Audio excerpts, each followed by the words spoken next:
All right, so let's start with the big story that we're tracking on WION at this hour amidst the heightened tensions with China. After the visit of the American House Speaker Nancy Pelosi to the self-governed island, there's another high-level American delegation that has now arrived in Taiwan in an effort to boost further cooperation between Washington and Taipei. But what this has also boosted are the tensions between Washington and Beijing and Taipei and Beijing.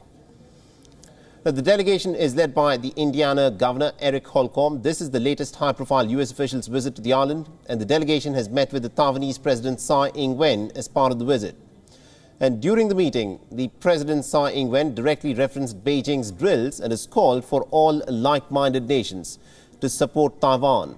She's also further added that Taiwan and the United States are key security allies in the Indo-Pacific and that democratic allies must stand together.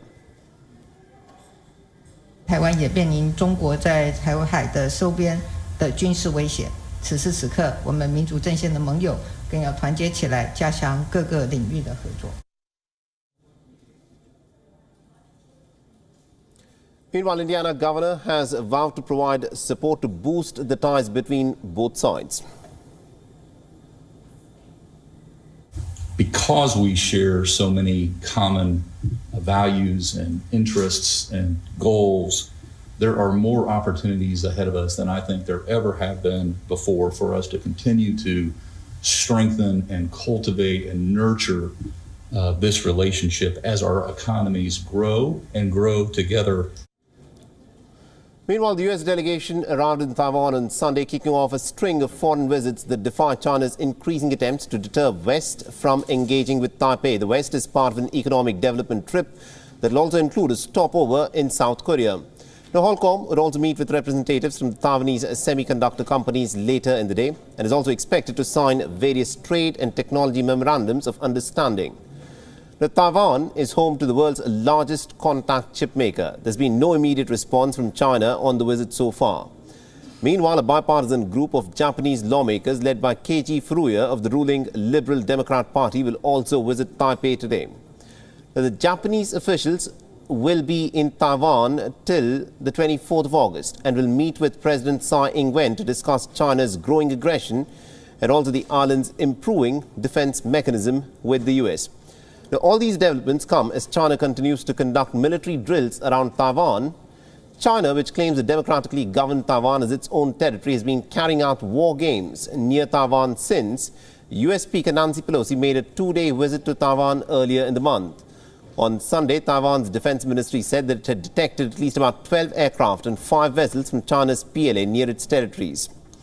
Now, Beijing has not ruled out taking the island by military force, and China has vowed zero tolerance for what it describes as separatist activities in Taiwan and has reaffirmed that it can go to any extent to take control of the region.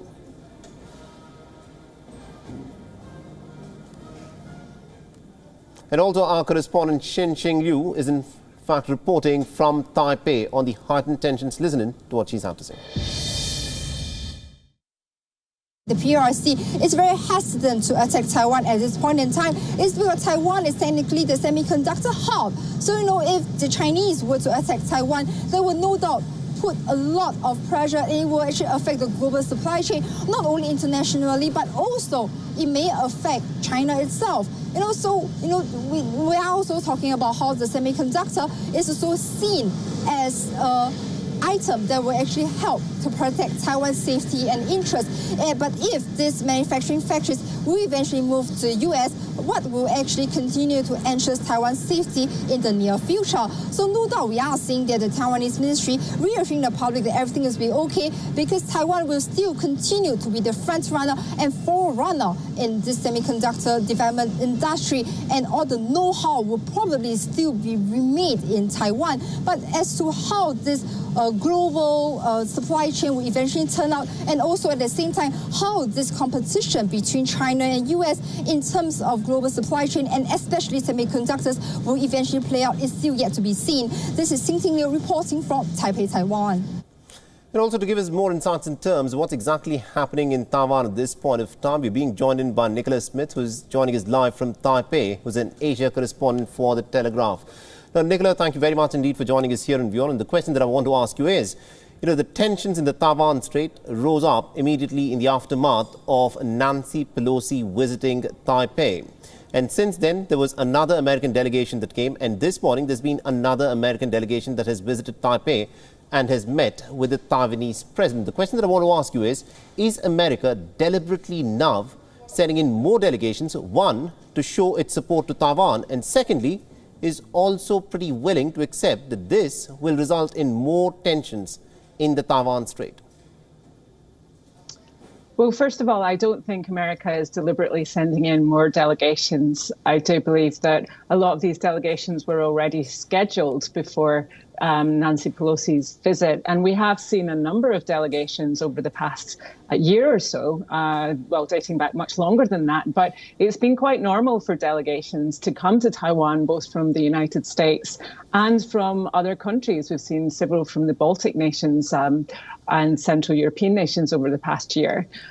So I don't think they are deliberately doing this to escalate the situation. But I do also believe that there is a message there, and that governments around the world are keen to bolster that message of support for Taiwan and not to back down despite China's aggressive moves towards Taiwan, and not to give in to this bullying of Taiwan. Democracies have every right to send delegations to a fellow democracy. And this is just a kind of normal part of international diplomacy, and that's what people want to stress. Absolutely, indeed. It is a part of normal international diplomacy to send delegations from one nation to another. But the fact is, the United States keeps insisting that it agrees with the one China policy. But by sending in more delegations, is it pushing Taiwan more in the line of far of the Chinese? No, I think we have to make the distinction here between the one China principle and the one China policy. And China likes to make the international community believe that everyone has signed up to the one China principle, which is Beijing's view that Taiwan is a part of China. And the US hasn't done that. The US has its own one China policy, which states that China is the PRC is the sole representative of China, but it does not accept. It does not recognize. It only acknowledges China's position on Taiwan. And so everything that the US is doing just now is completely in line with its own one China policy, and it hasn't changed. Absolutely, indeed. And also, Nicole, considering the fact that you are presently in Taipei, how are the people within Taiwan looking at the developments that are unfolding, especially in the aftermath of those biggest Chinese military drills that have been conducted since the beginning of this month? Well, generally, life is going on as normal. People are going around about their business as they always have done. Of course, it's on people's minds. They're a little bit apprehensive, but there's certainly no sense of panic in Taiwan. People are really carrying on normally. I think the public consciousness changed after the invasion of Ukraine, that the public, for the first time in a long time, started to really think about what if the worst case scenario happens here. And that has been much more of a game changer for Taiwan than the Pelosi visit. All right, we'll have to leave it there. Thank you very much indeed, Nicola Smith, for joining us from Taipei and getting us all those insights there. WION is now available in your country. Download the app now and get all the news on the move.